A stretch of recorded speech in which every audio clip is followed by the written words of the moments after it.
అమ్మాయిలు ఈ కాలంలో చాలా తొందరగా పెద్ద మనుషులు అవుతున్నారండి. నమస్తే, నేను మీ doctor Padmalatha Yarasi, Matrutva fertility centre and Akshaya hospitals Proddatur. మునుపైతే అమ్మాయిలు 15 సంవత్సరాలకు 16 సంవత్సరాలకు ఆ రకంగా పెద్ద మనిషి అయ్యేవాళ్ళండి. కానీ ఇప్పుడు చాలా అర్లీగా 11-12 సంవత్సరాలకు పెద్ద మనిషి అవుతున్నారు. ఇవాళ ఓపీడీకి అయితే ఒక అమ్మాయి 8 సంవత్సరాల అమ్మాయి పెద్ద మనిషి అయిందని వాళ్ళ మదర్ తీసుకొని వచ్చినారండి. సో ఈ రకంగా ఎందుకు జరుగుతుంది, దీన్ని మనం ఏ రకంగా నివారించుకోగలము? దీనికి main reason hormone disrupting chemicals అండి. ఈ హార్మోన్ డిస్ట్రప్టింగ్ కెమికల్స్ వల్ల అమ్మాయిలు తొందరగా పెద్ద మనిషి అవుతున్నారనమాట. ఎలా కాపాడుకోవాలా మన పిల్లల్ని దీని నుంచి అంటే మెయిన్ ఓన్లీ 2 థింగ్స్ అండి. ఒకటి వచ్చి డైట్ చేంజెస్, 2 వచ్చేసి lifestyle modification. Diet change ఏం చేయాలి మేడం?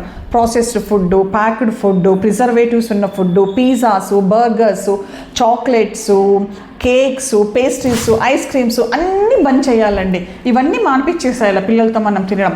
కష్టం మేడం అంటే కష్టం అనుకుంటే మన పిల్లల్ని మనం కాపాడుకోలేమండి. నెక్స్ట్ వచ్చేసేసి లైఫ్ స్టైల్ మాడిఫికేషన్. ఇప్పుడు పొద్దు నుంచి రాత్రి వరకు పిల్లలు కూర్చొని చదవడం తప్ప వేరే పని చేయట్లేదండి. సో అట్లీస్ట్ మినిమం ఎక్సర్సైజ్ అనేది పిల్లలకు ఉండాలి. అప్పుడే ఈ హార్మోన్ డిస్ట్రప్టింగ్ కెమికల్స్ నుంచి మన పిల్లల్ని మనం కాపాడుకోగలము. Thank you.